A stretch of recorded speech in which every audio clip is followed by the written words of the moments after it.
undang-undang baru, tarif pajak badan naik atau turun. Nah, dengan ini bersama saya Muhammad Widul Ma'ruf dan rekan Saya saya. Unggul Adi Prasetyo. Nah, jadi kita akan berdialog nih. Saya akan menanyakan tentang undang-undang HPP, kebijakan mengenai tentunya pajak terhadap badan usaha ya, Mas. Iya, betul. Jadi kawan pajak yang ingin bertanya nanti bisa silahkan ditanyakan di kolom komentar, chat. Nanti kita akan bahas setelah dialog selesai. Nah, merefresh lagi nih Mas pembahasan kita soal undang-undang harmonisasi peraturan perpajakan. Jadi RUU HPP ini udah disahkan pada tanggal 7 Oktober 2021 dan menjadi undang-undang atau UU nomor 7 tahun 2021 dan diundangkan pada 29 Oktober 2021. Ya kan? Jadi undang-undang ini udah resmi, ya kan, udah sah dan udah mulai berjalan. Nah, adapun tujuan pembentukan undang-undang ini diklaim untuk meningkatkan pertumbuhan ekonomi yang berkelanjutan dan mendukung percepatan pemulihan ekonomi dengan mengoptimalkan penerimaan negara dan mewujudkan sistem perpajakan yang lebih berkeadilan. Nah, ini tujuannya ya Mas, berkeadilan, lebih adil dan mempunyai berkepastian hukum. Tentunya dengan undang-undang ini banyak perubahan peraturan dan tentunya memperjelas aturan yang kemarin mungkin masih abu-abu. Betul. Lalu melalui reformasi administrasi ini, konsolidasi perpajakan, perluasan basis perpajakan juga diharapkan akan meningkat dengan adanya undang-undang HPP. Harapannya juga dapat meningkatkan kepatuhan sukarela wajib pajak. Nah, jadi kepatuhan sukarela diharapkan akan meningkat setelah adanya undang-undang HPP ini. Nah, di minggu sebelumnya kita sudah membahas mengenai undang-undang HPP ini terkait ketentuan umum dan tata cara perpajakan. Dan undang-undang pajak penghasilan ya Mas, dari sisi orang pribadi. Dari sisi nah, orang sekarang pribadi. ini kita akan bahas dari sisi badan atau badan usaha. Nah, mungkin boleh disampaikan lagi Mas, poin penting yang kemarin sudah kita bahas itu apa aja? Oh ya. Jadi mungkin yang pertama terkait NIK. NIK kan ramai ya, NIK yang digunakan sebagai NPWP. Nah, ini memang kedepannya akan seperti itu. Tapi kembali lagi, kami sampaikan bahwa tidak semua orang yang punya NIK menjadi wajib bayar pajak. Karena yang wajib bayar pajak tetap mengacu pada ketentuan terkait syarat objektif dan subjektifnya. Jadi hanya orang pribadi yang penghasilannya di atas PTKP dan orang pribadi yang usahawan atau pelaku UMKM yang penghasilannya melebihi 500 juta per tahun. Jadi isu-isu yang kalau misalkan punya NIK semuanya wajib bayar pajak itu kurang tepat ya. Terus yang kedua mungkin terkait perubahan atau penyesuaian tarif untuk orang pribadi selain UMKM. Itu kan ada namanya bracket tarif, apa namanya, tingkatan-tingkatannya itu. Ya, yang mana ada perluasan lapisan tarif ya.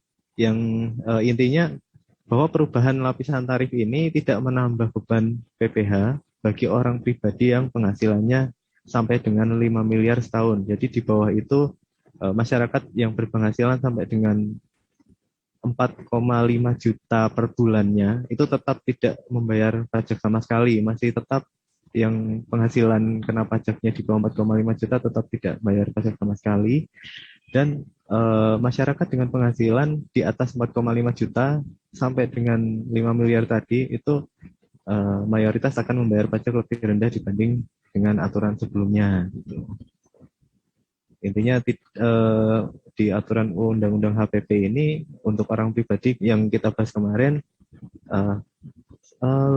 cenderung berpihak kepada masyarakat kecil ya Mas. Ya, ya, jadi untuk masyarakat menengah ke bawah ini sangat diperhatikan mengenai kesejahteraannya atau pembayaran pajak. Jadi yang sudah misalnya di bawah 54 juta setahun itu udah nggak kena pajak, ya kan? Selain PPh orang pribadi ini kan ada juga penetapan tarif PPh badan Mas. Nah, bicara soal PPh badan, selama ini kan seperti apa Mas cara penghitungannya itu? Oke. Kalau untuk wajib pajak badan. Untuk wajib pajak badan ya. Untuk wajib pajak badan itu sampai saat ini ada dua cara penghitungan yang berlaku ya. Yang pertama kalau untuk yang pertama itu PPh sesuai peraturan pemerintah nomor 23 tahun 2018, yang mana itu ada batasan omsetnya. Dan yang kedua penghitungan pajak penghasilan sesuai tarif pasal 17 Undang-Undang Pajak Penghasilan. Nah, perbedaannya untuk yang tarif sesuai PP 23 ini, yang pertama tadi, ini hanya untuk badan usaha yang memenuhi syarat omset tertentu, ya tadi ya. Omset yang di bawah 4,8 miliar satu tahun. Tarifnya 0,5% dari omset dan sifatnya final. Nah, sedangkan untuk tarif sesuai pasal 17 ini digunakan oleh wajib pajak selain yang telah menggunakan PP 23 tadi, dan dasar pengenaan pajaknya adalah sebesar penghasilan bersih. Jadi beda sama yang tadi peredaran bruto ya kotor, dan yang untuk yang pasal 17 ini menggunakan penghasilan bersih. Jadi dihitung dulu rugi atau labanya baru dikenakan tarif. Nah, tarifnya untuk PPh badan sebelum tahun pajak 2020 itu dulu itu 25%, dan untuk tahun pajak 2020 dan seterusnya ini berlakunya 22%. Oh, jadi ada dua cara, yaitu 0,5% tapi dikalikan dengan tarif ya, dikalikan dengan omset atau penghasilan kotor. Jadi nggak dikurangin apa-apa tuh. Belum langsung biaya-biaya lainnya. Nah, yang kedua dengan penghasilan bersih, tetapi dengan tarif kalau sekarang 22% ya Mas tarifnya. 22% ya. Nah, kalau misal undang-undang undang-undang HPP ini ya kan, harmonisasi peraturan perpajakan ini, ada penurunan tarif nggak nih Mas? Seperti tema yang kita bahas, kan pada intinya undang-undang baru ini menurunkan, tadi kan awalnya 25, terus turun ke 22. Apakah turun lagi Mas? Nah, kalau yang undang-undang baru ini?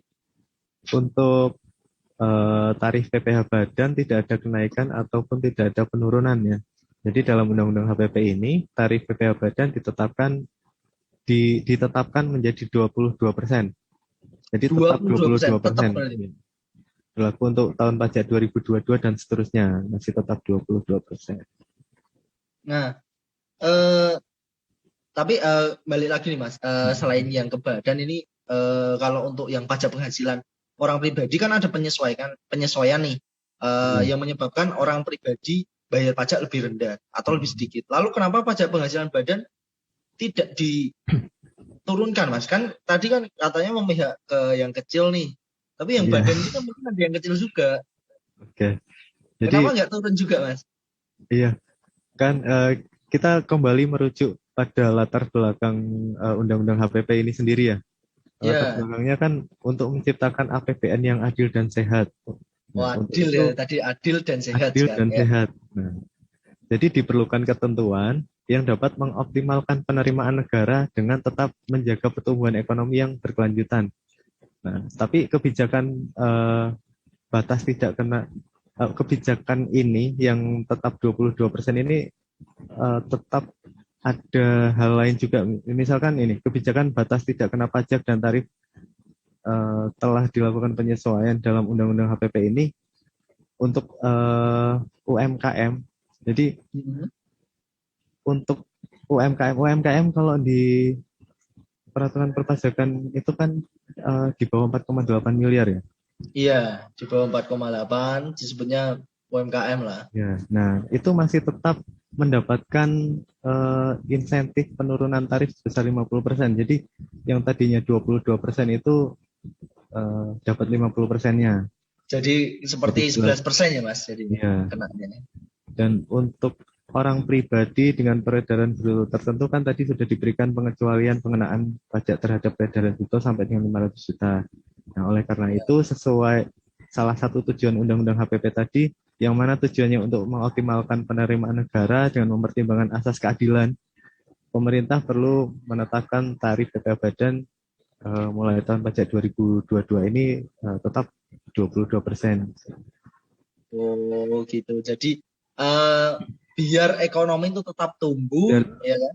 Iya. APBN juga tetap sehat ya Mas. Iya. Karena kan tadi udah dikriteriakan kan, tapi tetap juga dapat insentif 50% bagi Iya. yang omsetnya di bawah 50 miliar. Jadi tetap ya Mas, tetap Iya. pemerintah itu juga Tetap memperhatikan ke, memperhatikan iya, tidak semuanya dipukul rata dengan tarif yang 22% juga. 22%. Tetap ada bagi yang masih medium nih ya kan, ibaratnya menengah ya kan, yang mau menuju ke atas omsetnya itu masih mendapatkan diskon lah ya ibaratnya. Nah kalau di Indonesia sendiri ditetapkan 22%. Nah memang Mas, ini kan ngomongin Indonesia. Memang rata-rata tarif pajak penghasilan badan di negara lain tuh berapa Mas? Lebih besar atau lebih kecil Mas? Jadi rata-rata untuk negara-negara ini ada ininya ya, ada datanya. Rata-rata untuk negara yang tergabung dalam OECD atau Organisasi Kerjasama dan Pembangunan Ekonomi. Di sini tahun 2019 ini rata-ratanya 23,12%, 2020 22,88%, 2021 22,81%. Nah, sementara untuk yang negara rata-rata negara di Amerika 2009 itu 27,36%, 2020 27,33%, 2021 27,16%. Untuk di Amerika lumayan tinggi. Nah, untuk Iya, negara yang tergabung di G20 ini tahun iya. 2019 rata-ratanya 24,90%. Ini tarif pajak badannya. 2020 24,60%. 2021 24,17%. Dan untuk negara-negara di ASEAN tahun 2019 ini 22,67%, 20 tahun 2020 22,17%, dan tahun 2021 tarifnya rata-rata 22,17%.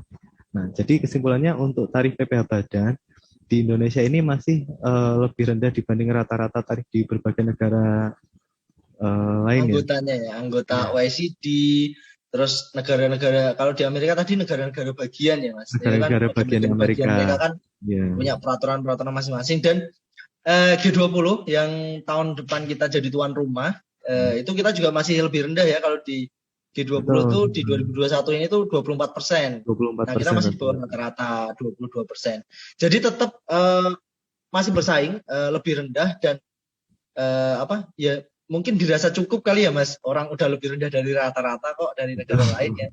Dan Iya, ada aturan ini juga kan tadi untuk yang kriteria tertentu untuk pengusaha kecil iya. itu ada ketentuan-ketentuannya yang bisa lebih rendah.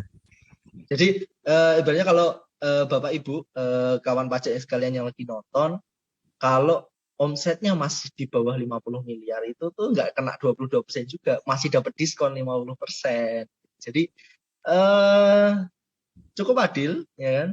Kita lihat implementasinya. Dan tadi ya Mas, kalau misal apa, untuk yang orang pribadi ya, orang pribadi itu sampai 500 juta nggak kena pajak malah ya. Maksudnya omsetnya 500 juta dalam setahun itu tidak dikenakan pajak. Jadi Iya. yang bawah pun malah nggak dikenakan pajak, yang di atas, yang di menengah itu ya kan, yang menengah sampai 50 miliar itu masih dapat diskon. Nah, yang Diskon. 50 miliar ke atas kan yang kaya, berarti yang gede Iya, kan. asas keadilan, Mas. Asas keadilan. Iya. Jadi yang gede ya kena 22% tuh Iya. dari keuntungan. Nah, tadi disebutkan untuk pelaku UMKM berbentuk badan, ada penurunan tarif sebesar 50% atau diskon 50%. Yang mana diatur ini dalam pasal 31E ya, Undang-Undang KUP. Boleh dijelaskan itu skemanya seperti apa, Mas? Nah, ini kan biasanya kalau diskon-diskon ini menarik nih untuk para pendengar, kawan pajak semua. Iya. Jadi dalam Undang-Undang Pajak Penghasilan ada di pasal 31E, di situ disebutkan bahwa wajib pajak badan dalam negeri dengan peredaran bruto sampai dengan 50 miliar itu masih mendapat fasilitas berupa pengurangan tarif sebesar 50% dari tarif sebagaimana dimaksud dalam pasal 17 ayat 1. Maksudnya di sini 22% tadi ya, yang dikenakan atas penghasilan kena pajak dari bagian peredaran bruto sampai dengan 48 miliar. Artinya, 4,8. ya artinya kalau misalkan untuk yang CV misal ya, untuk CV Ya, kan CV. tahun ini Contoh realnya nih Mas, contoh realnya. contoh realnya itu misalkan ada bentuk usaha CV. Untuk Ya, tahun 2021 ini kan sebagian besar menjadi batas akhir penggunaan PP 23 ya, yang 0,5% itu. ya. Ya, cuman kalau misalkan tahun 2022, tahun 2023 omsetnya masih tetap di bawah 50 miliar, bahkan masih di bawah 4,8 miliar. Kalau masih di bawah 4,8 miliar itu sudah pasti semua eh, penghasilan kena pajaknya itu dikenakan tarif 50% dari tarif pada umumnya, atau 11% jadinya, 50% Hmm. dari 22%. Sedangkan yang di bawah 50 miliar tetapi eh, penghasilan Di atas 4,8. di atas 4,8 itu nanti ada eh, penghitungannya sendiri. Oh gitu. Jadi mungkin perhitungannya agak lebih ini ya Mas. Agak lebih Jadi ya. lebih rumit lah ya kalau dijelaskan. Jadi Bapak Ibu kalau misal punya omset di atas 4,8, di antara itu ya 4,8 sampai 50 miliar omsetnya, silakan datang ke kantor pajak untuk berkonsultasi atau dengan konsultan pajak lainnya ya Mas yang terdaftar. Atau Jadi itu DM kan kalau udah misalkan bingung. ya omset di atas 4,8 ya mampu lah ya Mas harusnya untuk kalau ke konsultan atau ya sekedar untuk main ke kantor pajak kita layani secara gratis, kita jelaskan atau ketemu akun representatif atau malah penyuluh kayak gitu kan. Bisa, bisa. Jadi jangan takut kawan pajak untuk datang ke kantor pajak terdekat untuk menanyakan apa kebutuhan perpajakan kawan pajak semua. Nah, selain PPh Badan nih Mas, kan ada penyesuaian pasal 4 ayat 2 Ya, Undang-Undang PPh. Boleh dijelaskan dulu, 4 ayat 2 Undang-Undang PPh itu mengatur apa? Lalu poin apa nih Mas perubahannya? oke. Jadi untuk PPh pasal 4 ayat 2 ini mungkin bagi kawan pajak yang sudah sering berinteraksi dengan perpajakan sudah tahu ya. PPh pasal 4 ayat 2 ini mengatur tentang jenis pajak penghasilan yang dikenakan PPh final.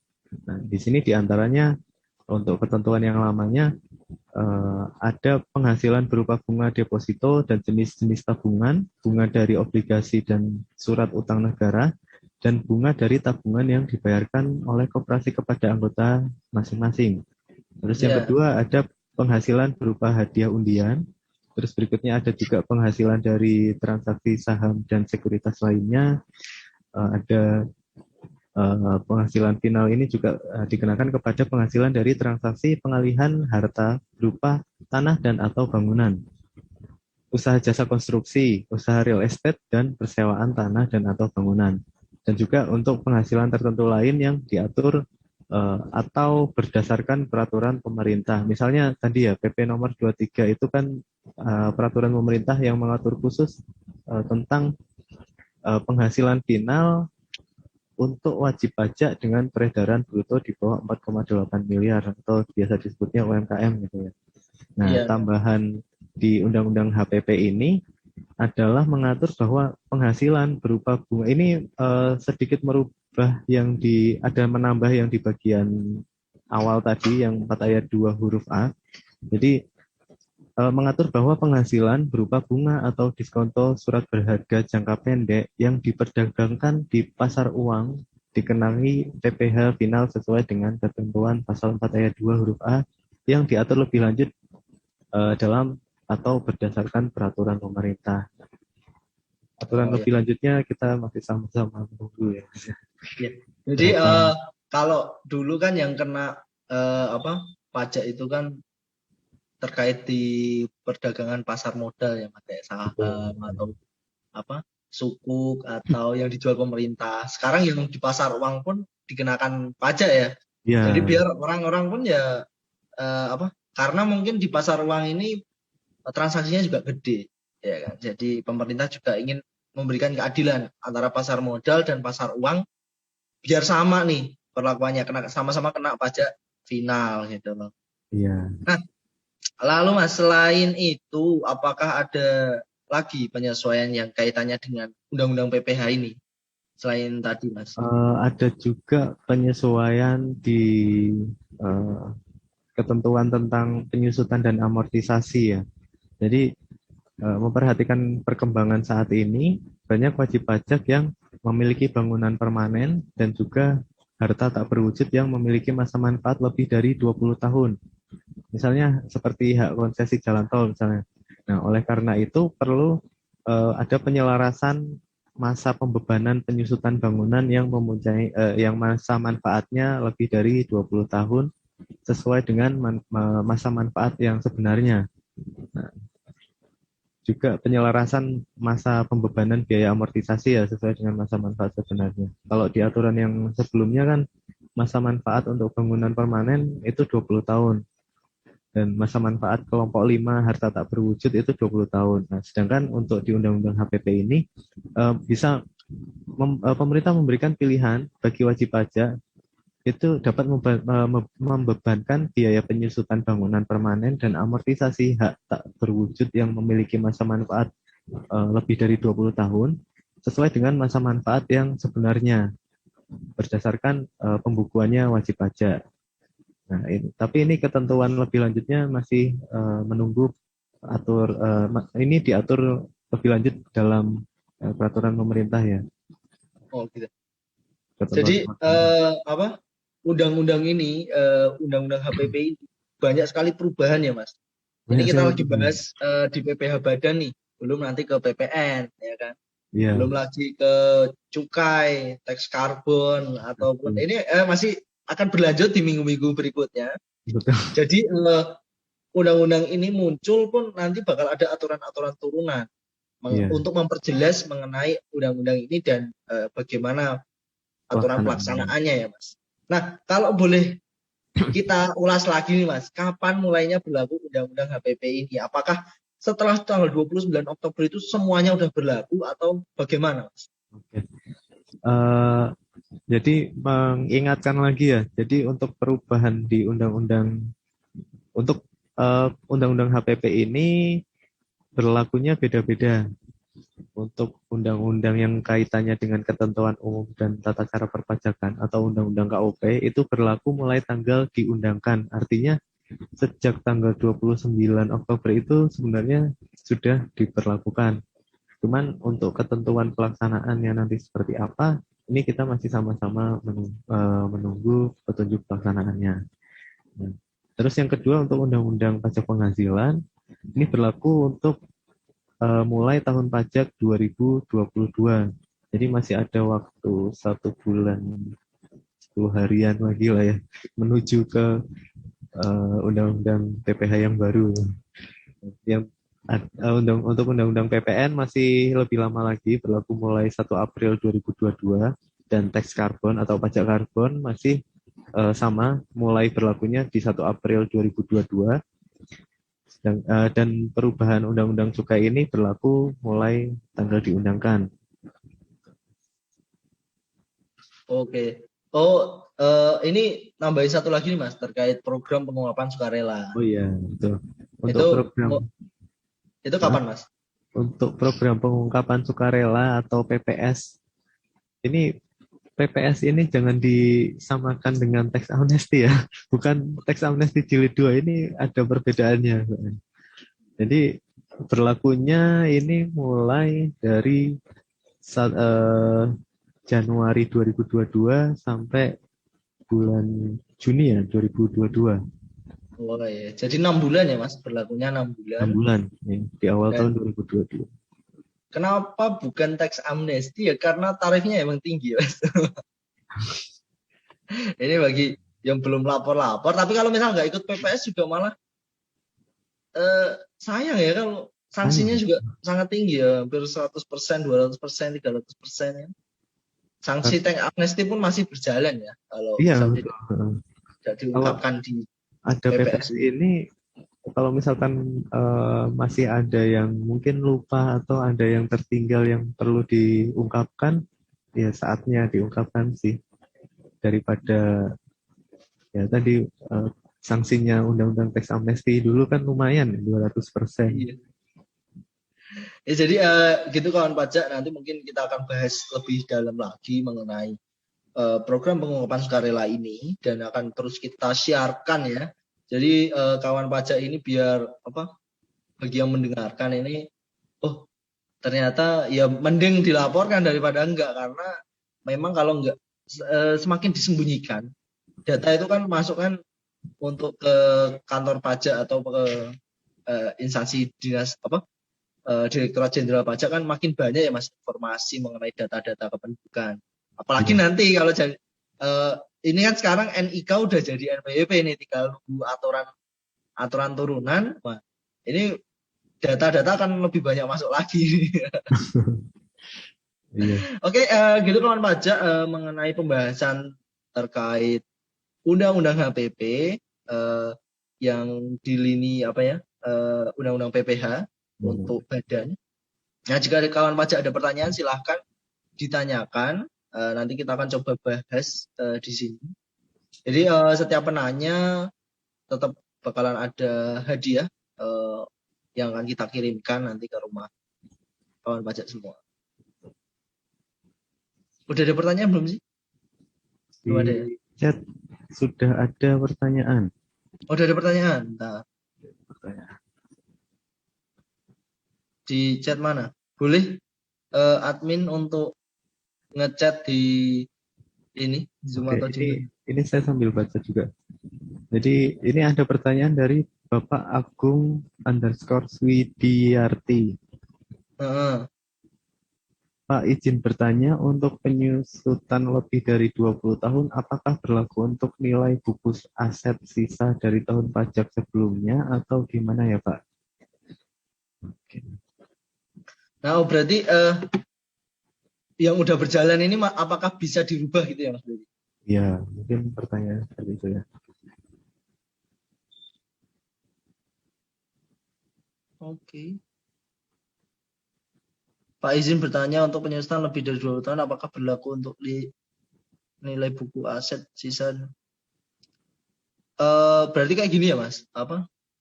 Itu gimana? Apakah harus ada ininya bukti konkret yang menyatakan bahwa umur dari harta apa tak berwujudnya itu lebih dari 20 tahun atau gimana Mas? Kalau dulu kan sempat ada revaluasi aset ya. Iya. Apakah kedepannya akan seperti itu atau menggunakan nilai sisa buku yang memang sudah dilaporkan oleh wajib pajak atau seperti apa? Mungkin akan lebih jelas kalau nanti peraturan turunannya sudah dijelaskan di situ ya. Oh ya, berarti terkait amortisasi ini kita masih nunggu aturannya karena penerapannya ini kan yang dikatakan harta tak berwujud atau harta berwujud ini kan juga masih banyak banyak apa ya banyak tafsiran ya, dari KUHP juga berbeda, dari ini berbeda, punya banyak arti juga. Jadi mungkin lebih jelas kalau di aturan turunan. Jadi kita belum bisa membahasnya lebih lanjut ya.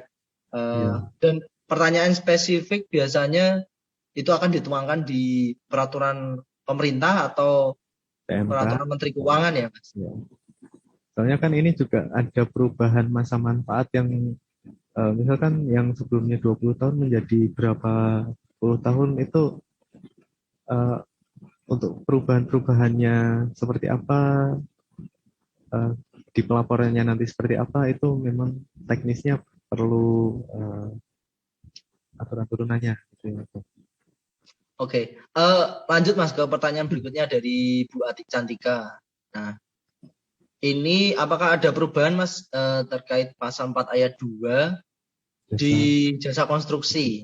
Tadi kan ada perubahan di pasal 4 ayat 2, apakah berpengaruh ke jasa konstruksi Mas? Oke. Jadi perubahan di pasal 4 ayat 2 ini merubah yang di poin A.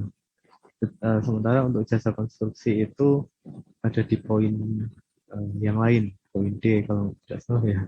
Nah, itu jadi tidak mempengaruhi tarif pajak penghasilan atau ketentuan tentang jasa konstruksi yang sudah ada. Oh, jadi gitu ya. Jadi pada dasarnya yang berubah hanya di 4 ayat 2 huruf A. untuk di poin A ya Mas. Betul. Nah, jadi seperti itu Bu Ali Cantika, jadi tidak ada perubahan untuk PPh untuk jasa konstruksi ya. Nah, pertanyaan lanjutnya ini mengenai pajak penghasilan Mas. Apakah berubah di tahun 2021 atau enggak? Kan tadi pajak penghasilan ini orang pribadi ada perubahan ya kan? Iya. Yang usahawan, nah kalau badan kan sama nih. Jadi yang 2021 tetap aja nih Mas. Jadi yang 2021 masih karena ini ya, apa namanya? Undang-Undang HPP ini kan berlaku mulai tahun pajak 2022 untuk PPh-nya. Oh ya ya. Jadi untuk tahun pajak 2021 masih tetap menggunakan yang ketentuan lama. Masih tarif lama. Oke, jadi bagi wajib pajak yang sekarang mungkin omsetnya belum sampai 500 juta, itu tetap membayarkan PPh final ya Mas, yang setengah persen tadi ya. Sampai Desember nih, bulan Sampai November, Desember masih boleh bayar. Tapi kalau misal di tahun depan, misal sampai 12 bulan ya nyampe 500 juta, nggak usah bayar. Nggak usah bayar, tapi tetap lapor. Nah lapornya di SPT tahunan. Iya. Ini bulan-bulan deket SPT tahunan nih, ya kan? Oke, mungkin ada pertanyaan lain. Semoga menjawab ya tadi pertanyaan dari 3 kawan pajak kita. Jadi di sini memang kita lagi giat nih, ya kan, untuk menyuarakan, ya kan, undang-undang baru ini biar apa ya? Ya biar banyak kawan pajak tahu lah bahwa sekarang ini kita punya undang-undang pajak yang sangat pro terhadap rakyat kecil, gitu kan. Jadi kalau bisa yang kecil-kecil itu nggak usah bayar pajak lah. Nanti aja kalau udah sukses atau udah gede bayar. Jadi kita doakan banyak rakyat Indonesia yang bayar pajak. Amin. Artinya kan omsetnya penghasilannya besar-besar ya. Iya, jadi kalau misal punya usaha minimal omsetnya 500 juta kan. 500 iya. Iya, kalau bayar pajak. Ya kalau yang masih di bawah 500 juta orang pribadi ya udah nggak usah. Dan tentunya kalau misal masih di bawah 50 M bagi yang badan ya kan bukan orang pribadi, itu juga jangan khawatir, nggak bakal kena 22% juga kok karena masih ada layanan layanan diskon nih Mas. Masih ada Yang diskon, insentif 50% gitu. Jadi tetap saya jujur ya Mas, terkait undang-undang ini itu adalah sebuah kabar gembira bagi petugas pajak juga ya. Karena dari petugas pajak sendiri tidak perlu untuk mengawasi ya kan bagi usaha-usaha yang masih di bawah 500 juta. Jadi lebih fokus gitu. Iya. Nah, kalau Mas sendiri nih yang berpengalaman sebagai AR mungkin bisa bercerita nih Mas. Kira-kira Kurakame ini ada yang nanya nih Kurakame nih. Dari Banjarmasin ini. Pertanyaannya, untuk usaha perorangan tarif pajaknya apa ada kenaikan? Nah, ini kayaknya banyak yang penasaran ya Mas terkait pajak perorangan ya kan. Ini mungkin yang bagi kawan pajak di sini kebanyakan penontonnya adalah usahawan pribadi. Nah, itu apakah ada kenaikan Mas? Kan tadi katanya yang sampai 500 kan nggak kena pajak nih. Ya, tapi setelah 500 itu tarifnya naik nggak yang dari 0,5% jadi 1% ya atau gimana? Kalau secara tarif itu pajak penghasilan masih tetap sama. Jadi untuk PPh untuk yang PP 23 atau untuk yang UMKM yang di bawah 4,8 miliar itu tarifnya masih tetap 0,5%. Nah, ini malah dapat keuntungan dengan adanya batasan istilahnya seperti PTKP-nya UMKM ini, PTKP-nya orang pribadi usahawan. Jadi malah yang di bawah omsetnya masih belum sampai 500 juta itu masih belum kena pajak. Baru setelah di atas 500 juta selisihnya itu dikenakan PPh yang 0,5% tadi. Kalau misalkan nantinya sudah di atas 4,8 miliar, apakah misalkan orang pribadi, terus penghasilannya sudah di atas 4,8 miliar, itu kan berarti penghitungannya menggunakan eh, penghitungan yang tarif yang progresif tadi kan. Itu pun masih ada fasilitas untuk yang tarif 5% itu yang tadinya cuma sampai 50 juta. Sekarang 5% bisa dipakai sampai penghasilan 60 juta. Itu menguntungkan untuk yang penghasilan kecil. Oh, jadi seperti itu ya Mas. Jadi tidak tetap untuk penghasilan yang masih ya masih rata-rata menengah ke bawah ini masih bakal dapat banyak fasilitas, bahkan ada yang tidak usah bayar pajak. Bisa dibilang sangat diuntungkan sih dengan adanya undang-undang HPP ini. Oke, ini ada pertanyaan lagi nih.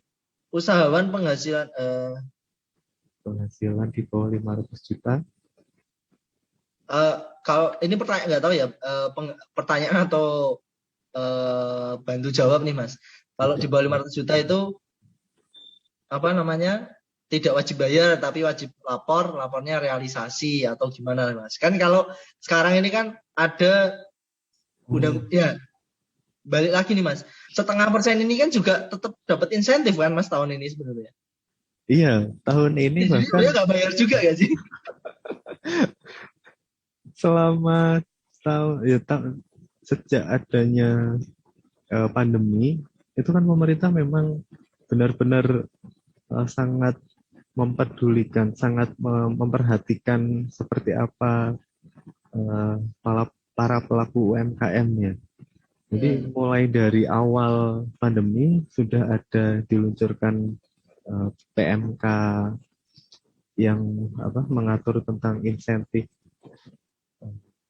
PPh final yang 0,5% itu ditanggung pemerintah. Jadi pemerintah yang bayar, bukan pengusahanya yang bayar. Sampai saat ini pun masih bisa dimanfaatkan. Bahkan di tahun depan pun masih ada. Cuman untuk lebih lanjutnya terkait insentif ini mungkin kita perlu ada pembahasan sendiri. Iya, insentif pajak ya Mas. Apa mungkin kita bahas nih karena insentif pajak kan sampai Desember ini ya Mas berarti. Terakhir. Sampai Desember ini dan ada PMK ininya lagi, apa namanya? Ada perubahan PMK-nya lagi untuk tahun 2022. Cuman ini mungkin nanti perlu pembahasan yang lebih dalam lagi sih. Cuman sekedar informasi yang masih mau memanfaatkan, silakan lapor pemanfaatan realisasinya di DJP online. Sebelum tanggal 20 ya? Iya, ini besok terakhir nih.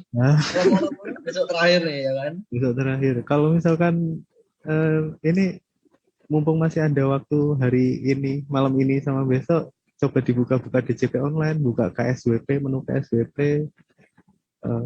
Laporan realisasi, e-reporting. Oh iya, e-reporting.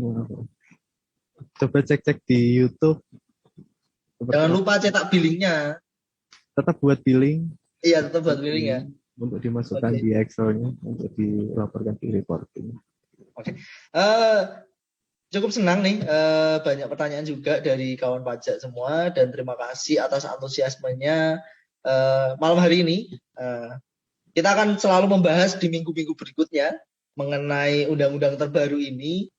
Jadi stay tune di IG Pajak Pebun, ya kan? Nah, bersama saya atau Mas Unggul atau dengan tim lainnya, tim penyuluh pajak di KPP Pratama Pangkalan Bun. Dan kita juga di KPP ini sedang menuju ya Mas ke ZIW BBM. Wilayah birokrasi bersih melayani. Ya, mohon dukungannya untuk bagi para kawan pajak di rumah ya kan.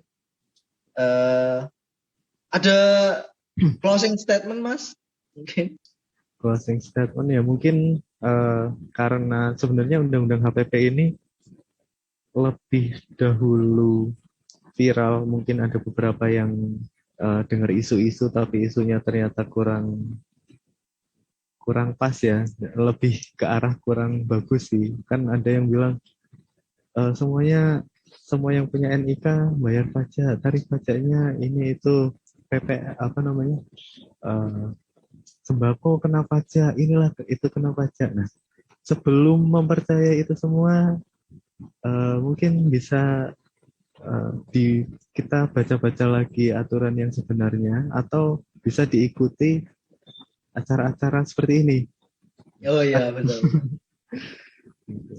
Satu lagi juga jangan lupa lapor SPT tahunan untuk kawan pajak yang nonton ataupun keluarga yang di rumah atau teman-temannya misalkan sudah pernah punya NPWP, sudah pernah daftar NPWP, tolong dicek lagi apakah sudah lapor SPT tahunan atau belum. Kalau misalkan belum, silakan dilaporkan. Bisa untuk asistensi, silakan bisa DM di Instagram atau datang ke kantor atau Chat via WA. WA atau misalkan bingung mau nelpon di 1500 200 apapun salurannya kita berusaha untuk membantu dalam pelaporan. Oke, terima kasih Mas Unggul atas penjelasannya malam ini luar biasa sekali. Dan terima kasih kawan pajak yang setia menonton acara dialog interaktif pajak, ya kan. Kali ini kita bahas mengenai undang-undang baru, ya kan. Apakah pajak badan itu naik atau turun? Ternyata tetap. Bukan naik, bukan turun, tapi tetap. Nah, saya Muhammad Ibnu Ma'ruf. Dan saya Unggul Adi Prasetyo. Sampai jumpa di minggu depan. See ya.